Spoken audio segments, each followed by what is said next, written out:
আব্রাহা বাদশাহ যখন হস্তি বাহিনী নিয়ে কাবা শরীফ ধ্বংস করার জন্য এসেছিল, তখন আল্লাহ রাব্বুল আলামিন আবাবিল পাখির মাধ্যমে আব্রাহা বাদশার সেই হস্তি বাহিনীকে ধ্বংস করে দিলেন। তাহলে হিন্দুরা যে ভারতের বাবরি মসজিদ ভাঙলো, আল্লাহ রাব্বুল আলামিন কেন সেই বাবরি মসজিদকে রক্ষা করার জন্য কোনো পাখি পাঠালেন না?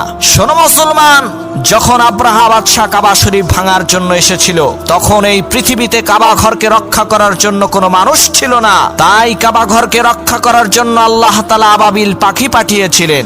আর যখন বাবরি মসজিদ ভাঙা হয়েছে, তখন এই পৃথিবীতে প্রায় 130 কোটি মুসলমান বিদ্যমান ছিল। কিন্তু আফসোস আর পরিতাপের বিষয়, সারা পৃথিবীতে 130 কোটি মুসলমান থাকার পরও আল্লাহ তাআলার ওই ছোট্ট ঘরকে রক্ষা করতে পারল না। আজকে সেই মসজিদের স্থানে রাম মন্দির তৈরি করা হয়েছে, যেখানে মহান আল্লাহ রাব্বুল আলামিনের কুদরতি পায়ে সিজদা করা হতো, সেখানে আজকে আল্লাহ